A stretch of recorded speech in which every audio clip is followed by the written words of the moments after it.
Welcome to the Dawg and Gus Show, now on Feel It Radio.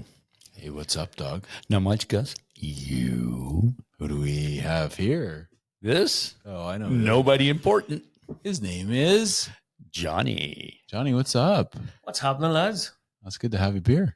Thank you very much for inviting me. Yeah. I've been waiting a long time for this. Yeah. You've been messaging. He's been messaging us nonstop. It's Please, like eventually, can we just get the guy on the show and so he could leave us alone for a while? Yeah, it's the 2 o'clock morning texts that I'm getting that are like, 2 a.m. Why don't you love me? Why don't you love me? That's funny. Yeah. Was it from? But is it from his like Facebook page that we will Was hacked? not talk No, about? it's the new one. That's why he's ignoring me. He's like, no, I already had you. The bots are still sending him notes from your other one. Like, Yeah. have you heard about Bitcoin? He accidentally called me the other night, and he's like, "Was that you or was it me?" I said, "It was you." Listen to the accent. Was that you? Or Was it me? potatoes. So can you tell us again how people change their accent to become American? I got a credit card. I'm American. I'm American. I got a credit card. Apparently that's the thing. Johnny, what's going on? Like, did you have fun at the Rocktoberfest? Yes, it was excellent. Really, really good performances from all three bands. I'm a huge fan of Tame and Sorry's anyway. They're good friends of mine, so we always love getting out to see the lads. Yeah, they put on a good show. They do. Amazing. And the first time I heard them, though, like I messaged them straight away as soon as Down with the Devil. Isn't it? Down with the Devil? I can't even remember. I think so, yeah. I messaged straight away on Messenger, just throwing it out there. Hey, lads, love the video, love the song. It was the first time in a long time where I heard new music and went, this is amazing. Mm-hmm. You know, usually you just, yeah, they're local guys, but it affected me enough where I'm like, I need to let them know that I'm really enjoying this. That's good. And then we started talking back and forward and developed a friendship, and then I ended up being in two of their videos. Yeah, which is awesome too. The funniest thing that I think I remember you doing for us, however, is when we have our photo that everybody was like telling Dog, Angus should just put his tongue back in his mouth, and then Johnny comes back with a post with him in the background with his hands up, like you imposed yourself into the photo. You photoshopped yourself, and you photobombed us by I do that a photoshopping. lot to people, to be honest. That was great. Yeah, it's the two of us on the steps near. I guess what is it? Parliament. I know. Yeah, but what's the park? Commissioner's Park. I don't know. That's terrible that I don't know. We should know. Yeah, we really should. Lived here our whole life. Mm-hmm. It's the big park that they had a huge war in there. It's named after a general, I thought. Anyways, cool. Anyways, but that was funny. Yeah, I found Teaming Sorry, and I've talked to Dawg about this many time. I just think that they're really talented. I think they're going to be like one of those bands that we might hear about for a while. Like they might go. I don't want to say they. I want them to go all the way, of course, like to be big, big stars. How that happens, I don't know, but certainly I enjoy their music, and I know that you all do too. So it was great. And shout out to the Space Between for letting us be a part of it, and also what a wonderful event they put on. I mean, Man, they did such a good job. It was so good, and like they set the table on the first night, and the band, like you said, the bands were amazing the first night, and it kept going through the whole thing. Every band brought it to the table. It was amazing. It was just like, and then I'm just like, oh, how are we going to finish this off in the Space Between? They just killed it, man. That's good. They just crushed it. It's good because it was kind of the what it was all building up to, and also Rock and Engine apparently put on a crazy show too. Eh? That was. We'll get to you in a minute, Johnny. Yeah, that was. Keep going. No, that was. But that isn't that how good that our music scene here in Ottawa is right now. Yeah. There's so much going on. There's so much to see, and I'm hoping that people are actually I hope you're getting out there and actually checking out the live bands, because there's so many genres as well. Yeah, like it's amazing. Yeah. It really is. It's great. It's wonderful, and we've been kind of got onto the podcast scene here in Ottawa at the right time. Yeah, I think we kind of got in just at the right. I think you're right. Yeah. Exactly. I mean, we're not in it for accolades. We want all the money, but other than that, yeah, we don't want you guys saying great job. We just want the cash. Yeah, send us the cash. Just the awards. They want the awards. Yes, awards. What award can we win? And the Junos and stuff. Yeah. Yeah. Podcast of the year. And all. The Junos has a podcast of the year? I think. Don't they? I don't know. They should. Numbers game though. What's the worst part? It is. It's all numbers, and I hate that. There's no.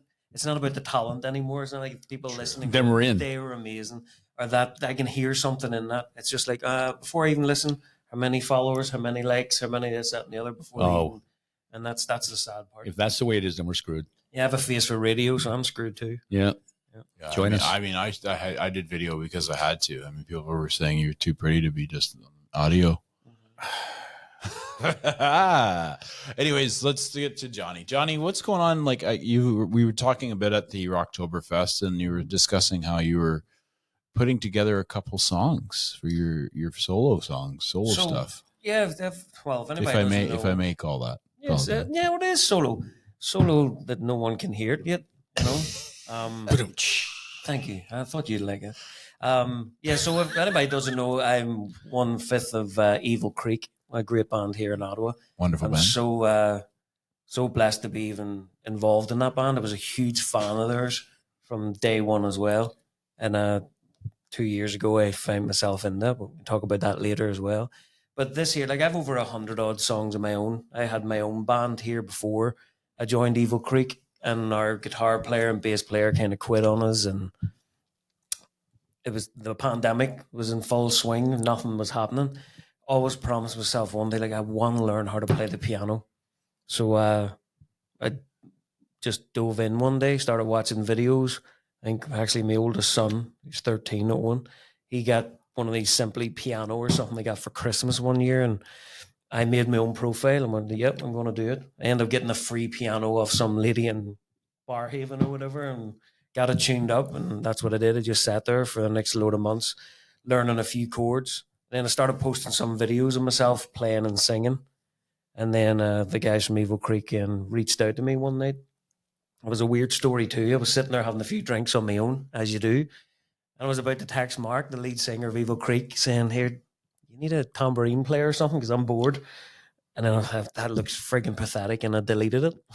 And then about an hour later, he messaged me back saying, you know, hey, we're watching your videos here online, and would you want to come out and try out? And we did, and the rest is kind of history. But with Evil Creek, there's a certain sound that, like, I find them we're very unique in our sound. We cross many genres. So a lot of my own songwriting doesn't tend to fall into the same kind of category as Evil Creek, even though some of my songs have got, like our last single there for Evil Creek, The Underneath, that was a song that I wrote. Oh, nice. And I was amazed. I was in work one day, and I could hear Mark's voice going through my head. Usually when I write, it's my own, it's everything myself, but I could hear Mark singing. Sorry, dog, I don't mean to keep looking the other way. He's much more handsome than I am. It's okay. Stop it. I can see it's understandable. See your dinner from last Sunday and that beard. Listen, it was good. It was a good dinner. Yeah, potatoes. So I heard Mark's voice in this song anyway, and I started writing the song. Before I knew it, I had The Underneath. I presented it to the lads, and they liked it, and we went ahead and recorded it, and that was our last single. Very nice song. Excellent. I think it turned out amazing. Like Mark's vocals are out of this world. Cliff's guitar playing, the guy just blows me away. Russ as well. Russ is the big quiet giant, the big bass player. But you only really get to see his brilliance when you're in the studio, when he's actually in the booth and he's recording. You're like, holy crap. Because everything just gets lost in the mix whenever you're playing. But what an amazing player. And Steve, I can't say enough. It's my brother from another mother. Me and him were in Walking McCrows together, the drummer. Oh, yeah. And we get on we've a good chemistry, me and Steve. But anyway, fast forward. Sorry, I could talk the leg of a stool, so my apologies. A leg of what? The leg of a stool. The leg of a stool, yeah. That's an old Irish saying. Yeah. So anyway, fast forward. I've always wanted to get into my own recording. I was always dependent on everybody else. You know, I've got this song. Do you mind? Like, would I be able to go into your studio and record? And waiting on them getting back to me, and then there's money involved and all that sort of thing. So I decided to dive in to my own home recording. So I just picked one song out and went, right, I'll try and tackle this. But I found myself, because the world is in the tips of my hands, I could do anything that I wanted. I didn't have to be pigeonholed in a certain genre or whatever. I'm like, I feel like going somewhere I've never went before. I've always been in the rock scene, or was in the Irish thing when I was in the Canary Islands living for 5.5 years doing all the Irish music. So this time let's try and plug into what's kind of happening now, this more poppy kind of I wouldn't say disco, but it has that real, I don't know, Dance type feel to it. not so much dance. Like the lyrics in the first single that I released there 2 weeks ago, it's dark. Like the words are dark, but it has a nice beat to it, which is crazy. Like I even had family members from Ireland call me, "Are you okay? Is everything all right? Do you need to talk?" Like, no, An Irishman did that. They called you to ask you. Well, if you were okay. that's some serious No. lyrics then. Yeah. yeah. So that's Missing Me that came out there 2 weeks ago. Where did the lyrics come from? Like, where did the, if you said they're dark, did you go through some challenges? I've been going through my own wee doolally moments these last wee way. Let's put it that way. Just, sometimes you just get kicked a wee bit, and I'm lucky enough that I can express myself through my songs. That's my release. A lot of people write poems or do whatever. I can sit sometimes and just things flow out of me, and it can be. I can do that too. Yeah. Just not musically. Okay. Yeah. Gross. Thank you. That's what I Yeah, thought. pretty much. Yeah. Yeah, so I'm lucky enough that I can just kind of throw it down there, and it does feel like a big weight off my shoulders sometimes whenever I do. So That's good. No, it's very cathartic. It's it's a very good way to go, right? yeah. You need your outlets. You need Yep. your kind of Yeah. where you can release some emotion or whatever you want to do. And however you do it, singing, Yeah. songwriting, running, punching a bag, whatever you need to do, Talking. Talking, Yeah, exactly. that's, like I'm big into them, like for mental health and stuff. For talking, I lost my brother to suicide, so I know all about it that way, Yeah. And that's one of the things that I wanted to make sure that I always try and pour myself out. And like I never want to say to people like, "Well, what does that song mean?" Oh, this is what it means. I want people to interpret my songs whatever way they want to interpret it. I obviously know what they mean, and some songs do have a subject that I can talk about, like "Our Fallen Hero," the song I did, the first song for Walking My Crows, is all about Nathan Cirillo when he was murdered at the War Memorial. Yeah. That was the anniversary was just a couple of days ago. Wasn't Yeah, it? yeah, on Last the week. 22nd. Last week. That's how my music kicked off here in Canada. I've always wanted to get back into music. I kind of left it for like 10 years. Didn't do anything, just starting a family over here and all that sort of thing. And I just one of the guys from work in Kenyon, who was our old bass player in Walking My Crows, he's like, "Why don't we record a song?" And I went, "Well, it's the first year anniversary coming up, and I'd love to get this done." So we went into his studio and we recorded "Our Fallen Hero." And that ended up, we were on the CFRA. It was on remember the John Council show and all that? Yeah. I did a live version on that show, and I had people calling in from all over Canada. It was amazing. I just cried my eyes out on the way home listening to everything. It was one of the most amazing things.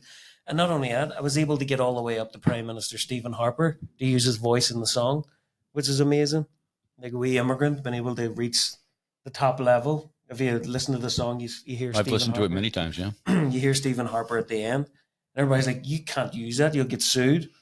But lucky enough, I knew someone who knew someone who knew someone over there, and he was able to send him an email. And then one day I'm sitting at home and the phone goes, and it was some guy from the Prime Minister's office. And I'm like, "Yeah, who is this?" Yeah. Ways up to yourself. And he's like, no, I can't remember what the guy's name was. He's like, "We got the email with your song and want to tell you we love the idea, and we're just waiting to get it to Stephen Harper, and we'll get back to you." And I'm like, "No way. No, that doesn't happen." It And then does. about a week later, I got a call saying, "Hey, Well, he's when you have a giving good up prime here." minister in place, then. Yeah, it's like,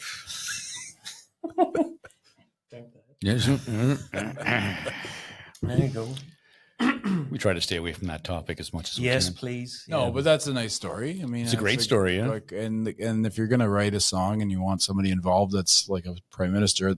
That was a very traumatic thing that happened. I mean, that was awful. That the guy he's just doing his job, and This is just such a, sorry to jump in, it's just No, such a do, peaceful place for me here. And from the second I stepped foot off the airplane in Toronto, when I was just kicking the arse off my 13th birthday, and I remember going up the escalator in Toronto and seeing that big sign saying "Drink Canada Dry," and I went, "Challenge accepted." Didn't realize it was a freaking ginger ale. good one though. Yeah, Very good but, ginger ale. yeah. So I just fell. Do you in love like with the that ginger place. ale, by the way? That's off topic, but Are you looking for sponsors? Yes, it's the best. well, Um, as opposed to Schweppes. Schweppes me up 2 feet. Schweppes. So Steve. madly fell in love with this place straight away. So whenever that event happened, I just felt like the troubles from Ireland were following me. It affected me. And like I hadn't picked up the guitar in years. I really hadn't. It was sitting in the corner. Hadn't picked up the guitar. Hadn't done anything musical at all. Just kind of walked away from it. And I just kept getting this line, "Lest We Forget," coming through my head. And I picked up the guitar, and within 20 minutes, I wrote "Lest We Forget," our fallen hero. But the Stephen Harper thing, it wasn't like I was intensely looking to get the Prime Minister. There was a wee bridge towards the end. I went, I can hear spoken word. And I started going through all the post videos of after the event and all that. And there was one wee section that he said, and I went, would that work? And I recorded it and I sent it to Kenyon then. And he was like, I'm like, can you check and see if it fits? He's like, it fits perfect. You couldn't have picked a perfect section. Yeah. And that's what we went with then. And lucky enough, we got permission. That's great. I'm glad it worked out. It's a great song. And I always like songs about Canadian veterans too. And they always work out really well. I always like I'm Irish by birth, but Canadian by choice. I just love this place. I really am. It's great. Like, I love it. We are lucky to live here for sure, compared to other countries as of right now, especially too. True story. Yep. So you got a couple of singles. Do you have are you like a Prince kind of guy where you've got like 700 songs backed up somewhere and just pick and choose what you want to put out? When it comes to my songs, my memory is terrible for lyrics and stuff like that. So as soon as I write, I record it on my phone and I have it there so that I know that I can go back on it. Mm-hmm. I literally have to obviously write down the lyrics and then I have to write down the chords because I'll go back. I could go to the washroom and come back and completely forget what I just did. I'm that bad. My memory is terrible. So I have everything on my phone. But for this new kind of solo thing I'm doing, I'm not going away from Evil Creek at all. It's like I say, I've just have over 100 odd of my own songs, and that I'm starting to record on my own. The world is my oyster. I can start doing my own things, and I can still do the Evil Creek thing, but it's going in my own direction. So I released Missing Me 2 weeks ago, and then last weekend I sat down and I'll put in a wee bit of guitar work for the next one. I'll pick this song and I'll do that. Before, and that was like 9 a.m. It was like 5 p.m. and everybody's like, any chance? I almost completely finished a whole new song, which is going to be my next single. Like everything just kept flowing, and I'll put piano in here. And what about this? What about it? And I'm buzzing on the sound of this next one that's going to come out. Awesome. Like I'm loving the direction I'm going with it. It's something completely different than anything I've done before, and I'm enjoying that. So fun and a little bit scary at the same time, right? Because you're going somewhere where you haven't been before. Mm-hmm. Like musically. Is it scary? It probably would have been in my younger days, yeah, because you want people to like your music and all that. But I'm sorry, I keep hitting. I'm sure it's clicking on your microphone. Yeah, it's okay. Sorry, just keep your hands still. It's You're such an Irishman. Sorry, it's the Italian in me. Yeah, I was gonna say, it's all Irishmen just like sit there. No. Yeah. So it probably would have been scary, like I say, in my younger days. There's a lot more ego involved when you're younger, and you want people to like it. Now it's just like it's my release, especially after everything went through with the pandemic and stuff. Mental health did come into it for me, so to be able to just sit there and let all this flow through me, and to be able to, and I'm loving that I can put things and I can think and imagine things in the song that I never heard before, and I've got the capabilities with my piano and keyboards and drums and all that sort of thing.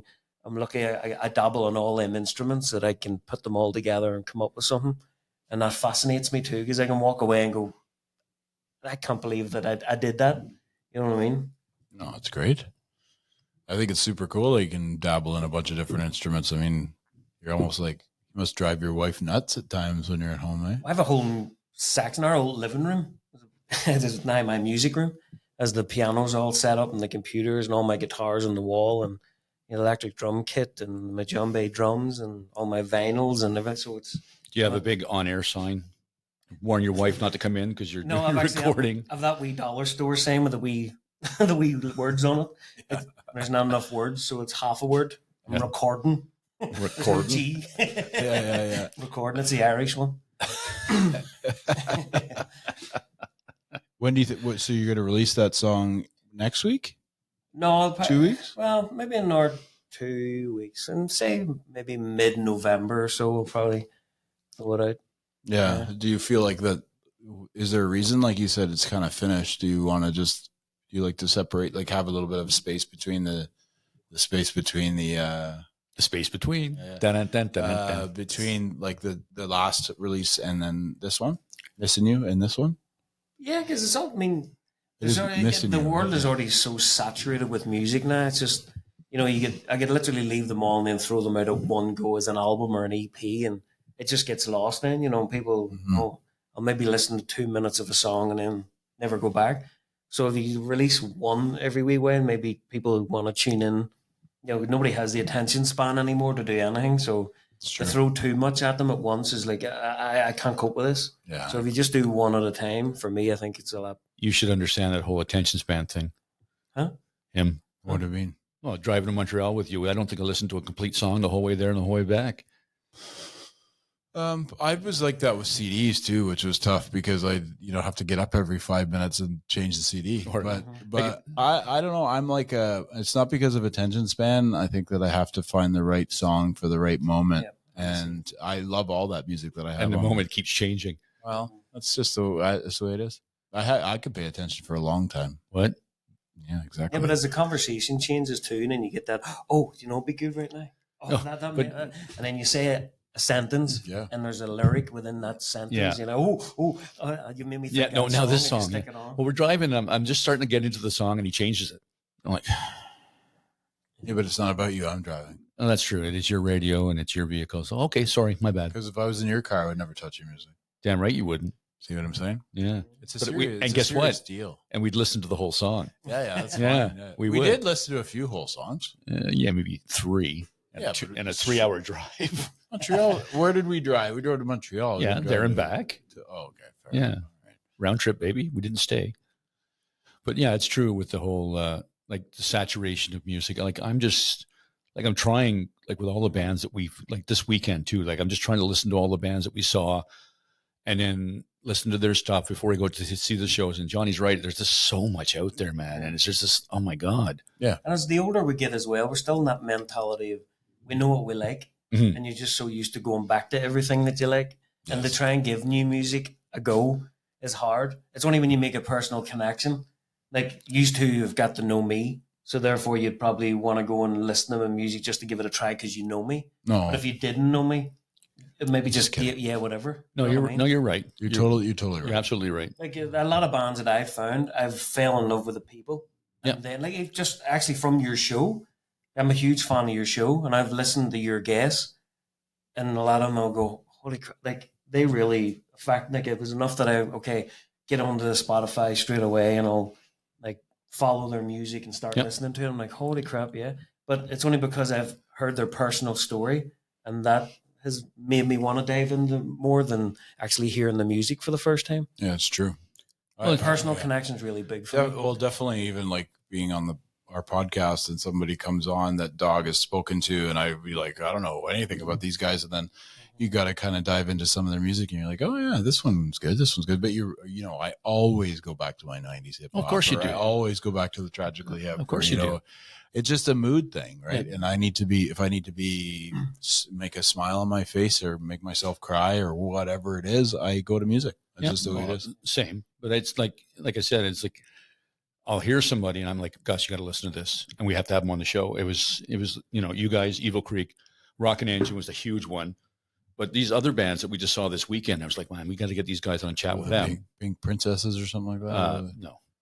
Passenger Princess. Yeah, Passenger Princess. But they had new hires. Pink shirts. The new hires were amazing. Yeah. Like, so all the bands that they had, like that Marin and Tom and James put together were great. They complemented each other. It was a great 3-day event of music. It was amazing. Yeah. But it's just like, I really want to talk to, and Neon Ghost House, I wanted to talk to them because I just like the name. But now that I've seen them live, I want to talk to them more. Yeah. Because they set it up for the space between at the end of the show. It was so good. Yeah. Yeah. I mean, it's fun because the crowds, like I feel like an old man there, right? Because the crowds are like, well, you are. But you're a local celebrity, but everybody loves to see your face. Oh my God. No, Oh, it's true. It is true, actually. Everybody walking past. Well, hey, Everybody knows that's Dawg. Yeah. You Dawg or Gus? Yeah. That's the one that a lot of people get. Like, you Dawg or Gus? And everybody's like, fucking, like, he looks like a dog. And he's got the face of a dog. He's got the beard like that. You know, fucking do some reconnaissance. Yeah. Like, figure shit out. No, it's great. I love, and he's he does, he's modest to say the least. So the one thing that he says to me sometimes, because I don't get out as much, obviously, with the young kids, but he goes, I got recognized last night. And I was like, of course you did. You fucking right. You did. You're a dog, baby. Mm-hmm. So yeah, Johnny's right. You are a local celebrity. Yeah, no. Anyway, just take the compliment. All right, sorry. It's not a compliment. It's the truth. Say it. Show, though, thank you. It's like he's the not good with the compliments. two of you are putting in and giving everybody a platform to be able to, like I say, give out that personal side of them. Like, I mean, you get lost in the saturation, like we talked about, but you are giving people a way to express themselves, and people can fall in love with them. People not saying nobody's going. That's great. You know, I honestly, well, I mean, you've fallen in love with Dawg because you're messaging him late, like evening. Because he's nobody at his age should be up that late. I just want to make sure he's okay. Yeah. Are you okay? He actually asked me, "Are you okay?" Good. I said, "Yeah, I'm fine. I just got home from the show." Yeah. I don't feel like I'm doing anything spectacular. I just want people to know the amazing talent that we have in this city. The people need to know. But I think that's what the point. That's the point. What it is. That's the point. It's like, it's not like you two of you are sitting there all like full of egos and this is all about us and about numbers and all that. You're genuine people. It comes across straight away with your broadcast or whatever your podcast, should I say? It all flows out of you. And even when you do you with your research is amazing. Like with Barrel of a Gun and Away from the Sun, like them saying the difference between them songs. Anybody that doesn't know that, but you have to go back to the Evil Creek episode. But yeah. Wow, you remembered that? The leg of a stool. Yeah, the leg of a stool. I like that saying too. Actually, yeah, that's a good one. Yeah, that was good. That was a good episode. I don't know. I don't know what you're talking about, Johnny. They've all been good episodes. I love them all. Yeah, it's You've had some amazing, like I say, I listen to it every single week. And we love that. We love bigger that. And bigger and bigger. I was just talking to a friend today about you, like, because she was asking me who was coming on. I said, well, it's Johnny from Evil Creek. And I said, he's one of our biggest fans. You're almost as big as Gus's mom. Almost. Yeah. She's you never be bigger than someone's mom, though. Well, you're bigger than her. Yeah, you're bigger than her physically. Call me fat. No, she's just small. Yeah. We're lucky to have you and of course my mother, but it's not about that. It's more like, I think the one thing that we've sort of realized our mission statement is to really give you guys a platform to come on. And like you mentioned, and I think that it's important because we found our place in the Ottawa scene, and this is who we are. So we really appreciate anybody that supports us. And like I told Dawg, like I remember him like way back being like, who the fuck's gonna listen to us like talking about music? And then I said, who cares? Like we're not doing it for that. We're doing it for us, and if they like it, so be it. And thankfully people are down with it. So like Johnny keep going, because I tried it myself. I did my own wee podcast thing, and my cousin's an actor in England and a singer as well. He was my first guest, and we talked about his career in acting and all that sort of thing, and I loved it. But obviously, it was like an hour and a half long because I hadn't talked to him in so long. It was just getting together. And then my second guest was Mark from Evil Creek before I even joined. And then I kind of just went, I think that's the other part that's been the reason we've resonated is we've committed to, like I said, we do it every week. There's we can't stop, like we could take a break or whatever at some point, but if we wanted to, but we haven't had the opportunity to, because we've been lucky enough to have as many guests as needed, like yourself. Yeah. And even if you don't have guests, you still do episodes in between where you just talk about your favorite top 40 whatever and all that sort of thing. It's still, as a fan, okay? Well, because people want to know. Is Thriller Halloween song? Yeah, I was going to... Do you remember that at the show? I go up to the fucking mic. I go up to the mic and I'm like, this is going to be great. I'm going to like finally put Dawg on the spot. He's not paying attention. And I'm like well, literally on the stage. And I'm like, can I get everybody's attention, please? And then the girl in the front row yells, Duke Nukem, because I look like Duke Nukem. So either that or like Johnny Bravo. Johnny Bravo, baby. But it was funny because I asked the whole place, is Thriller a Halloween song? And the answer was yes on their behalf, whereas Dog doesn't believe it is. I don't think so. It was the golf clap at the end when you walked away that did it for me. I know. It was I was so embarrassed. And I he, was like, you know? to his, I like, was I'll kidding. back I him up. didn't He care. had a fan come up to him and like, hey man, you dog. Yeah. Oh, this And started Dog. Can I talking rub to your him. beard? So as you were trying to throw things towards No, him. that was Trevor. He's a guitar tech for Oh, he's a fan. He's a Tammy. big Sorry, fan. like he's Tom's. He hangs out with Tom. So Big yeah, fan. and I met him at the Rock festival there that we did. Here we go. Just don't downplay it. You had a fan, and then Dog, like you forgot about me for a minute. I go up on stage. I try and get you on the spot, and Hey, you Doug? fuck it. Hey Doug. Yeah. And he wasn't even. He wasn't. Yeah, listening. exactly. Just- Johnny's laughing his ass off. His wife's laughing at me like it's like, what a joke. Yeah. It's good for Gus to have a little humility in his life, you know. Yeah. I tried. All of And it. even like Space Between's behind me, and I'm like looking back at them, and I'm like, they're probably like, get the fuck off the Yeah, stage. what are you doing bro. up here, man? Can we Yeah. draw the raffle now? Yeah, exactly. I didn't. By the way, I didn't win anything in the raffle. Neither did Check. I.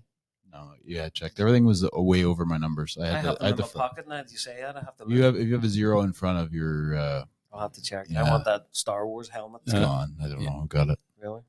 You might have got it. I don't know. Speaking of which, on the Saturday night, I met Marin's mom. She was there she's a cool woman. And they were dressed up too, her and her husband, and he was wearing that same mask, but he had the whole outfit. Yeah, he had the that's whole cool. outfit on. It was so cool. He didn't put himself in the contest though, because he would have won. You know who won the contest on Saturday was Jesus. Like Yeah. the actual one? Yeah, he came in, showed up, and won. Cannabis Jesus. No, not Cannabis Jesus. Oh, somebody was dressed as Jesus? Yes. Well, he should win every time Yeah. he comes in the room. I wanted to say when I had my speech, like when I was introducing the Space Between, I wanted to say to everybody who in the mosh pit who pushed Jesus, you're all going straight to hell. Of course, I didn't. Did you say go it. up on stage on the mic and say that? No, but I did introduce the Space Between. I'm proud of you. And like I told you, I said I have to take my time because they usually talk for like 4 or 5 minutes. I think I talked for a minute. Minute and a half. There was like this 4-minute like layover between you and the Well, band see, going the on. thing is, like you Dun, did, dun, dun. dun dun dun. You didn't make it because you were sick and you didn't. Yeah. Because I had this whole spiel I was going to do because I was going to just ignore you and you're going to start talking to you. You're going to go, what are you doing? I said, I can't talk to you right now, dude. I got a new job. I had this premonition. Sorry, Johnny, we'll get back to you. But I had this like idea in my head where I show up as Michael Myers, and then like the place goes dark, and then the Halloween, like the music starts playing, and everybody's Great. like, "What's going on?" And then I walk in. Nice. Like I had a great idea, but then I was like, "Oh, I better go throw up again." Yeah. Yeah. So Gus was sick. So my thing was I was going It was to, just a 24-hour bug. It was weird. I was going to go and start pretending to fix the mics on the drum set. And then, what are you doing? I said, well, my new job, man. I'm a roadie for the Space Between. The roadie. Yeah. And it didn't work because you weren't Roadie. there. Think of that word. Roadie, baby. Yeah. Yeah. It's kind of like, it's going to come full circle. You'll understand at some point. Johnny, you'll get it, Johnny. Eventually, we'll tell you about it. Okay. So what else? What do you get? Like, if you could, like, with your songwriting process, does it just sort of like come in? Does it like show up that you're gonna write a song? Like you said, like you heard Mark's voice in one song, the underneath, and then you're writing your own stuff. So where does it come from? Like, does it just sort of show up? It falls from the sky. Literally, like everything I write is always on the guitar, an acoustic guitar. So I'll be just playing around with a few chords or whatever, and all of a sudden I'll get one line in my head. And it's weird that the older I get now, it's more of a feeling I get. When you get that like excited kind of weird stomach, Yeah. like something's going to happen. Yeah. When I have that, I know I have to write. There's something there to come out. Oh, really? It's weird. That's So cool. then I'll sit there and I'll start playing a few chords or whatever, and then I'll get a line in my head, and then it just kind of builds from there. That's interesting. Gus, did you write a song the other night when that happened to you? What do you mean? When you got that kind of feeling in your stomach? Yeah, I wrote one. Yeah, I don't have that skill. This is why we. It's running down my leg. It's running. No, Yeah. that's shit. That song. You don't like the Lemon song? What Lemon song? I just made that up on the spot. No, that's Led Zeppelin. Really? No, it's not. Squeeze down my leg. Really? I was joking for God's sake. Wow. Anyway, An Irishman This dissing one Led time? Zeppelin. Not right. Not right at all. Do you like Led Zeppelin? not a huge fan, but yeah. It's like, yeah.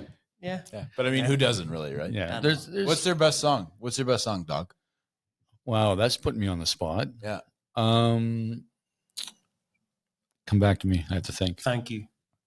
That's a good one. Oh, it's a great No, song. just saying. Thank you. Thank you. Thank you very much. Yes. And we're done. I love that song. I have a friend who has the lyrics of part of that song on their wall for their kids' room. It's actually very good. Yeah. I don't know. There's too many. I can't pick one. I like Kashmir. Cashmere's a good one. I don't know why it gets me going. And Misty Mountaintop. Like I like the faster, like the heavier ones, the heavier songs. But Thank You's a tremendous song. Yep. And I actually In the Evening's a good one. I like a lot of their songs. When the Levee Breaks. That's a good one. Yeah, that's probably one of my favorites. You ever watched the movie Argo? No. You seen that movie? No. Okay, so Ben Affleck. It's a What's the true. size of his head? It's like mine. His Bigger. is like a bobblehead. Yeah, he's a big. Crazy. He's got. He hates the limelight apparently. Although he likes. I got to he likes, boogie. He likes dating the limelight. Yeah, seriously, you date people who are in the limelight. So Argo is that when the Canadian embassy take anyways. But they play it like they put on that song to start like one scene. It's just like a record. They put it on and When the Levee Breaks. Nice. Breaks in. Great start. What can you tell us about your home, like your home away from home in Ireland? You mentioned a few stories on Saturday or Friday, Thursday, whatever day it was.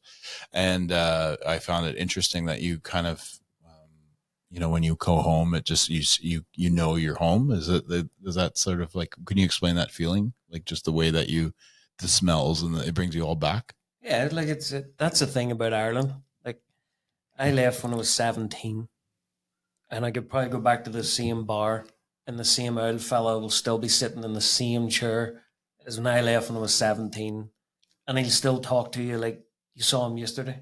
Yeah. All right, John, son, how's it going? All right, there. Not even like, oh my God, where have you been? I'm sitting, it's just as if you've always been there. There's nobody plays you up or makes you feel special back home. You just remember where you're from, Yeah. That's always the way it is. Like you can't get a big head when you're from Belfast, like, because they'll shut you down straight away. Yeah. Oh, big time.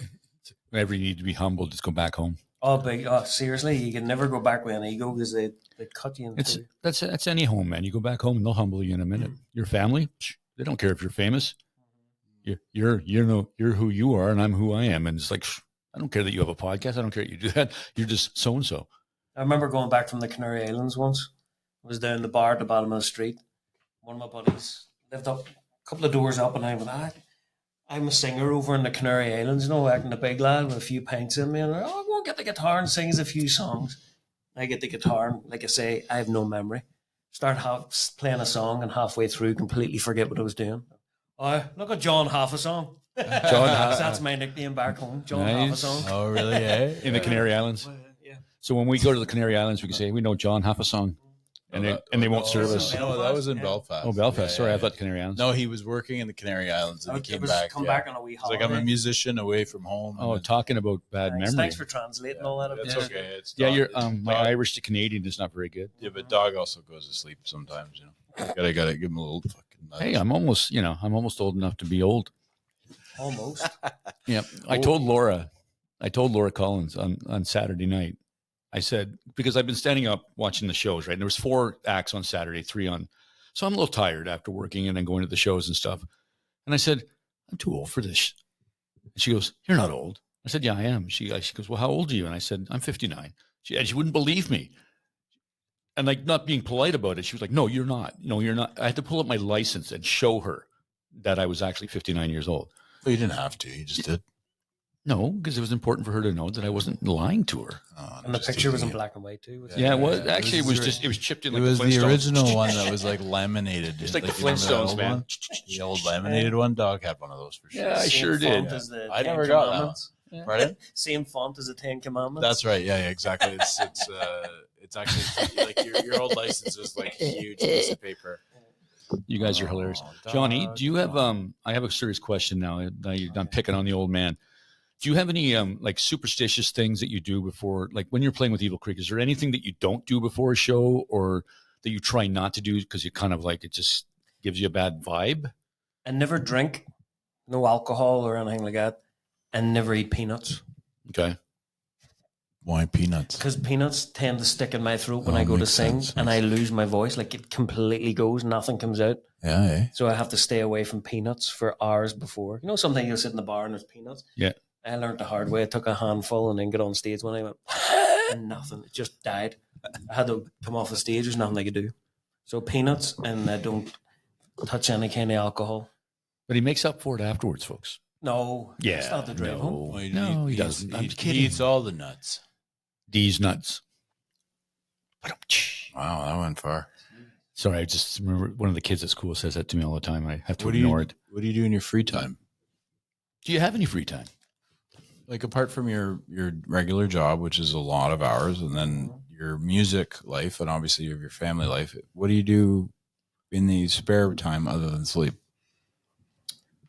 I'll just chill out at home. Like whatever needs to be. There's always something to be done in the house. But with the kids do their basketball and all that. I'm enjoying watching them in their basketball.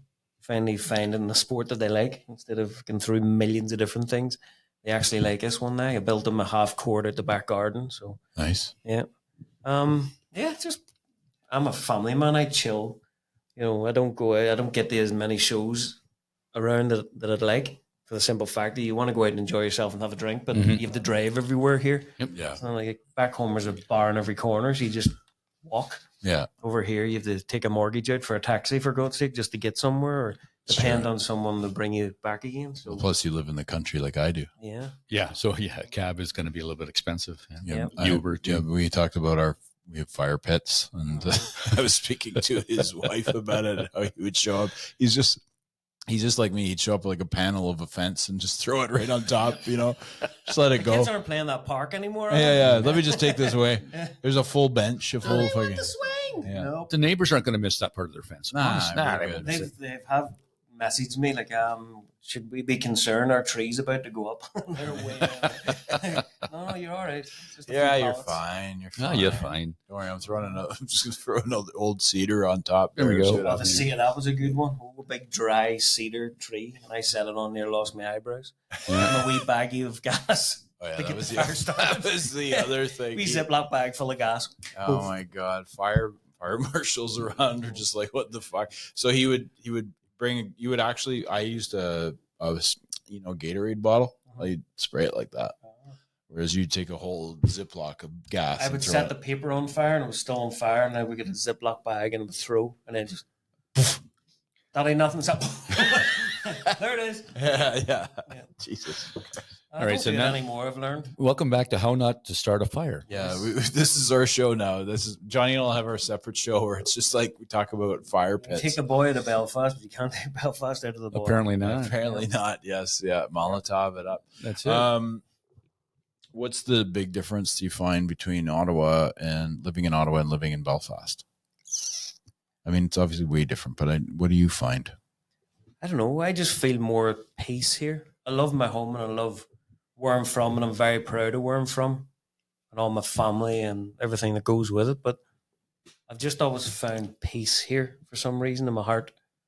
Like I don't, not that I have to pretend to be somebody else back home, but I think it's hard to explain. It's just, I wear my heart on my sleeve and I say what I mean, and I'm very open with my emotions and stuff like that. If I need to cry, I'll friggin' cry. I don't care. That kind of thing doesn't fly back home, you know? No, it doesn't. So if you come over too sensitive back home, they cut you down for it, sort of thing. So I think I can be more of myself here than what I can back home. You know, it's hard to explain. Well, I've told you, but my grandfather comes from Cork and Cork. How's your langer boy? Yeah, he did come from there, but he was my favorite person. He went to World War II, like came from Cork, went back to Germany and fought for a few years, or England, I should say. And I never saw him cry, never in my life. And although I was only 16 when he died, but it was still in that whole time, and I was always with him like all the time. Yeah. So it's interesting that you say that. I think it's part of that culture. Very old school that way. And it's only been it's like suicide is big time back home. It's terrible. It really is, because everybody's still in that stigma that you don't talk, and They're trying to, you can be a man and still talk, you know what I mean? Yeah. It was only until I lost my brother and I was in the same kind of boat. My head was fried, not sleeping, not eating, and we were all going through it, all my family. Like I said, I'm the youngest of 8 kids. So we all went through it. We're all there. Like my brother jumped into the river and drowned. Like he never learned how to swim, so he knew he could do it that way because he couldn't get out. Yeah. So we waited for like a day and a half or whatever at the water for him to find his body, and thankfully they did. But I just zombified, just walking around, just not knowing my arse from my elbow. And we were working for the city then. Like I worked in the zoo actually, cutting the grass and the paddocks and stuff in the zoo. That was a cool job. And eventually my dad brought me down to our main headquarters and said, "Here, you come on in with me. I want you to go into this office here a second." Never thought anything of it. And he pushed me in. "Oh, what's this? You're going to sit down and talk to a counsellor?" "I don't need no counsellor, you know, being the hard man. I deal with things myself." He went, "Sit down." He sat down and the guy came in and he's like, "So why are you here?" And you know, "I don't know. He pushed me in here." Yeah.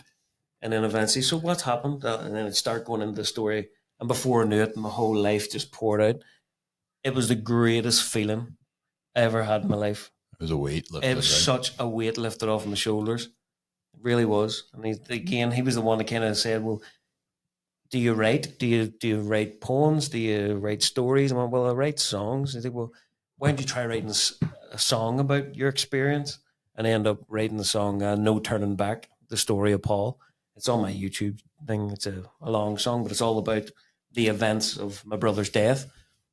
And that was another big weight lifted off my shoulders. So anybody that always comes to me talking about mental health or, you know, yeah, go and talk to someone. The hardest part is obviously lifting the phone or actually asking someone to listen to you or to talk to you. But once it happens, it'll be the best thing that ever happens to you. Yeah. Yeah. It is important. And Well, we had a whole show on it when we talked to your buddy. Yeah. Yeah. And it's not, I don't think it's generational too. Mm-hmm. Cultural, definitely generational. Cause my dad was the same way. Yeah. Like I never saw any emotion from him whatsoever. Like in all the years that, you know, he was around. So yeah. And it's like, yes, you need to talk about it. Yes, you need to do whatever you need to do. Be it write a song, you know, call up a friend, do something. journal. Yeah, journal. You know, it's like, what was that saying? Like, I'd rather talk to you till 4 a.m. on the phone than to speak at your funeral. Yeah, I'd rather hear your woes than hear your dead. Yes, Yeah, exactly. exactly. You want to be one guy you call, not one of the 6 that carries you.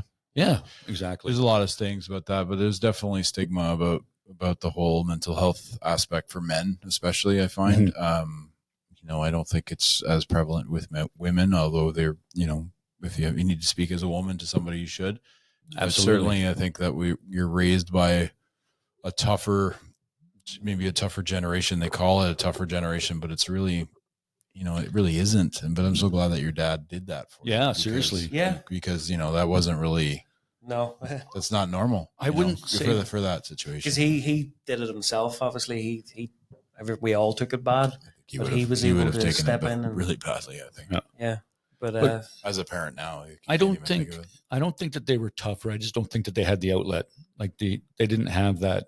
No, I don't think toughness is sort of maybe the wrong word, but what I mean is like you said, the outlet, but also they didn't have the person that's going to come up to them and say, you know, do this as a male, to be a man. Yeah. And then that was suck it up, be a man. Suck it up, and you know, bite your feelings and all that shit that I all heard, you know, when you're a kid. Oh yeah. But I'm a great believer now that I'm older. When I start to think about somebody, if somebody pops into my head I haven't thought about in a while, or you're scrolling through your social media, I'll message them straight away, even if I haven't talked to them in years. "Hey, I'm just checking in. How are you doing?" Yeah. I've made a goal now that anybody that pops into my, I could be like standing in the garden and all of a sudden the bird flies by and it reminds you of somebody. "Remember that girl with the long neck?" Oh, message her, you know, "How are you doing?" You know, not saying there's many girls with long necks out there and beaks, but I'm just saying. Yeah, we're just saying. Yeah. But if you just think of someone, and I've made a point, and even said that actually funny enough to my eldest son the other day, if you think about somebody, let them know that you're thinking about it, because you just never know when that person's having a crappy day, and your message may be the one thing that pulls them out of that. Yeah. You just never know. I think a wonderful thing that I heard like today, actually, and going on what you're saying is, you know, if you were to be told that you're not going home tonight to your house, like after you're not getting to get home, not going to see your family, what would you do in that time that you knew that you weren't going to do that? Who would you message and who would you call and who would you do that? So just do it anyway. Like, just like I have a friend whose birthday's today, and I sort of got reminded, not by Facebook or anything, just like in my head, oh, it's October 30th. And then I knew my best friend's birthday. So I called him and talked to him for 10 minutes. I said, we got to get a coffee soon. Cause we both have children and we both kind of, things change, right? You're not living with the guy anymore. But yeah, it's so great to talk to them because it's like, even though you mentioned like, the same guy would be sitting at the end of the bar when you're 17, that's actually the sign of a really good friendship as well, where you don't see someone for a while, and then as soon as you see him, picks up that's wonderful. I'm blessed that I've lots of friends like that. Yeah, where there's no awkwardness and like, do you remember you did that? And like, oh no, it's just fallout, just fun. It's good. It's great. So many it's great important. stories and stuff. I've been so lucky to meet so many amazing people in my life, and I always say like, I live my life day in. Just every day that comes, just be the best person that I can. Like we were speaking, not to go into religion or anything like that, but the things we could take from our religions growing up. Mm-hmm. And I still, like the things that I would have learned through church and all that growing up, I still, with love and all that for other people. Yeah. It's embedded in me. It really is. That's so a good just thing. to be the best person you can. And hopefully it rubs off and somebody takes some goodness from me, Yep. And then I meet two people like yourselves. True that. We kind of picked up with the conversation. We're awesome. So for the next single, we're gonna. Oh yeah, it's about music. No, it's about people. It's about everything, man. Do you suspect that like all the singles that you're putting out, like, will hit number one? Yeah. Yes, that's absolutely. Where I was going with it. May I finish? Oh, sorry. The question is, do you think you'll put a full album out eventually down the line? Is that something on your radar? Just compile them into an EP. Like I say, people don't have the capacity to listen to albums anymore. I love albums. I still stick on an album. And I do too. Front to by back, the way. back to front, and whatever. Like you say, it's a mood thing. Whatever you're feeling, some things can just get you into it and get you out of it as well. It's always good to have that final thing. Like, this is everything I've done on that year. You can put that final EP or album out, and that's that bookmarked, and then you can move on with whatever you want after that. Then, well, it's fun when you're an artist too, and a writer and a songwriter and stuff. Just to see it, right? To have that physical, that's quality. This is something I've done, right? This is me. I've done this. Boom. Well, that's the physical art. aspect. The like, art I'm loving part. that like vinyls and stuff are coming back. People can physically hold something. I always remember like Noel Gallagher talking about the coming home late from dinner one night, and his daughter's like, "Where were you?" He's like, "Well, I was at a meeting about the cover art for the album." She's like, "What are you talking about?" He went, when you click on your Spotify and that wee tiny picture comes up, he says, "Yeah, that cost me like $100,000 to get that picture that you don't even know what the hell it is." Yeah. Like it's just lost now. And I'm lucky enough that I have Steve Thompson, our drummer and one of my best mates. He's an amazing photographer. Mm-hmm. He's the one done all of our Evil Creek album covers. He did all our Walking with Crow stuff, and he's doing he did the Missing Me single, that picture of my ugly face, and he's going to be doing the next one as well. So I'm amazed that I can turn to him. Steve Thompson Photography. He's just unbelievable, and his Halloween stuff as well. Oh yeah, his that's horror stuff. Oh, it's unbelievable. Some of that stuff is sick, man. He's got it on Facebook. It's like, wow. Yeah. I do a lot of it for him too. Yeah. We just did the Evil Dead one there the other week. That was good. Yeah. I love Halloween. Kind of appeals to Johnny too, because he likes to do that kind of stuff. So I love the acting aspect of it. Like when you can get into character again, and it's at the end of a lens. So there's not much you can. You're just trying to do as much weird stuff as you can, and hopefully it comes through the lens. And he's amazing at capturing that, though. Yeah, he really is. That's cool, man. 80s or 90s? Me, it's 90s, just because that's when music really kicked in for me. Like I've always been ahead of myself. When I was a kid, my dad always had like a 60s mixtape in the car, and my ma would always play like Patsy Cline. And one year my uncle went to America and came back with Garth Brooks' greatest hits. You know what I mean? So I was always in different genres all over the place. But for me, falling in love with music and wanting to do it was when Oasis came around. That was my. Oasis is your fave? Yeah, we talked about with Evil Creed. Yeah, well, I know. it We're goes just back to we're rehashing. when I was a kid. There was an Irish group named Barnbrack, and 3 older gentlemen played all the Irish stuff. And the guy's voice in that is out of this world. He's one of the greatest vocalists. Owen, his name is Owen McMacken. We had all the cassette tapes, and had a VHS of them live in the Belfast Opera House. And I think we talked about it the other day, but I was 10-year-old. Coming up to Christmas, my parents surprised me with tickets to go and see Barnbrack live at the Arts Theatre in Belfast. And my ma, God love her, when we walked in, she went, "Stay here a wee second. I'm just going to go to the loo, going to go to the toilet. Don't be moving." But she had a wee piece of paper in her hand with my name on it. Went to one of the ushers and like, "Can you get that to the band and see if they'll call out my son's name? You know, it'll make his day." And we're sitting there watching the concert, and this is like what kids today would be like for Taylor Swift. You know, like, Yeah. I'm just loving these guys. I can't believe the guys from my videotape, my VHS. They're right in front of me. Yeah, that's cool. And then all of a sudden, Alec, the guy playing the guitar, is like, "Where's young John McConnell?" And I turned to my ma stupidly and went, "There's somebody with the same name as me here." So it's fucking you stupid, you know. And I put my hand up, and they're like, "Come on up here," and they called me up on stage. Wow. And I'm like, I'm freaking shaking. And they do these childish songs as well, like funny kid songs. And they're like, "Well, do you want to sing? Do you sing?" And I went, "Yeah." I was in the school choir and all that there. "Do you want to sing the song with us? Do you want to do Postman Pat and all that?" I went, "No, I want to do Belfast." Now, Belfast was in the English charts. It was on Top of Pops and all that sort of thing. They made it in the British charts with this song. It's one of the most famous Belfast songs ever. Pardon me. Back in the place. Yeah. So they kind of panicked and went, "Oh crap, what do we do here? Like, this is where we finish our show with our main song."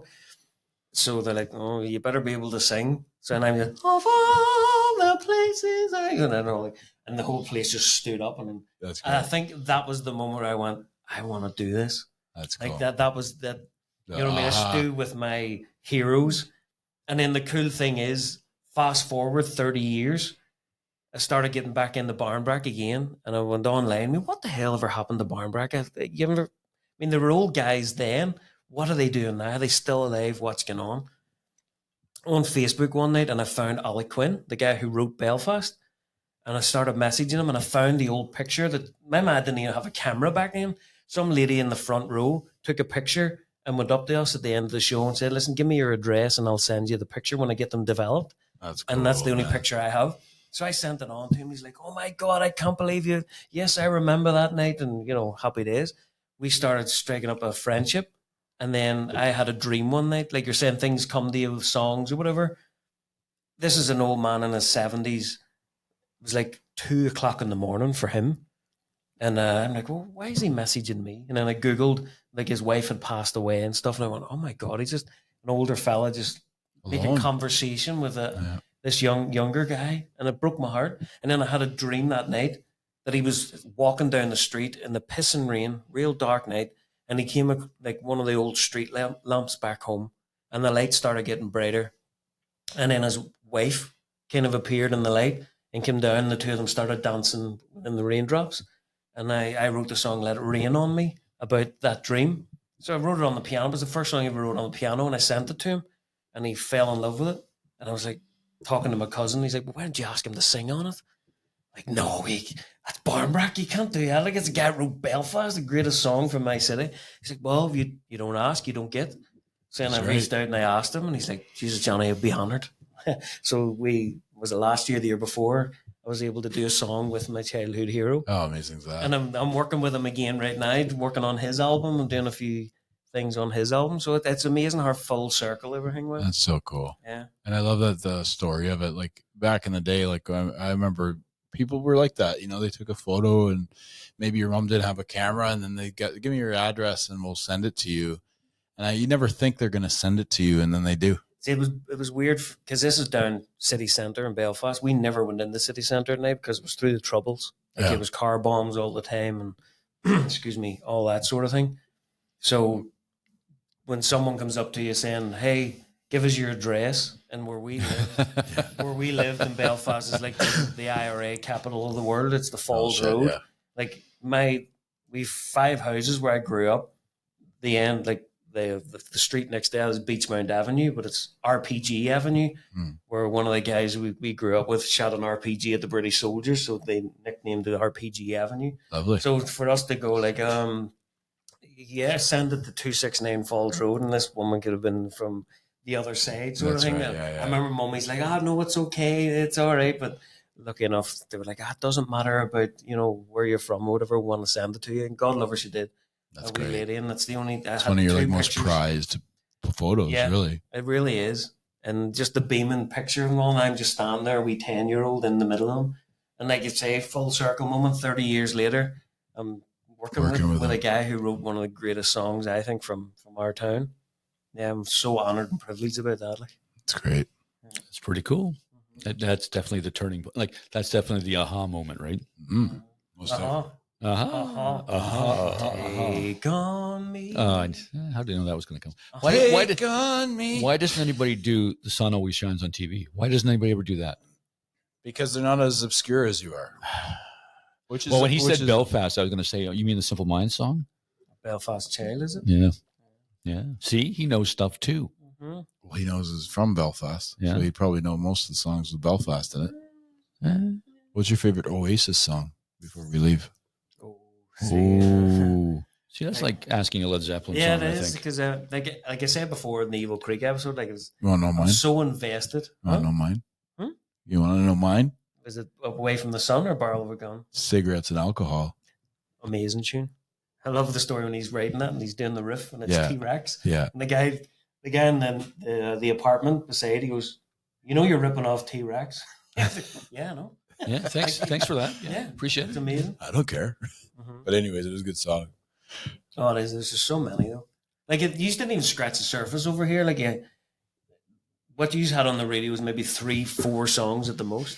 Well, we just had the one album really, and then Do You Know What I Mean came out, and then I remember the videos better, and I remember who are these guys, and then MTV, they'd be on and they'd be swearing and stuff, and I'm like, what is going on? I remember being like I say, I fell in love with them as people as well as the music though, because I used to have Liam's dreams. not really Liam's not a great guy. That's for sure. No, but he is. He's a lovely guy. He really is. All right. I used to, like, my teenage years, dream about sitting in the bedroom, and them two were like brothers, just sitting chilling. So that's why I'm saying I'm invested in them. Yeah. They can't do any wrong in my eyes. Like, I feel like I'm part of their family and they're part of mine.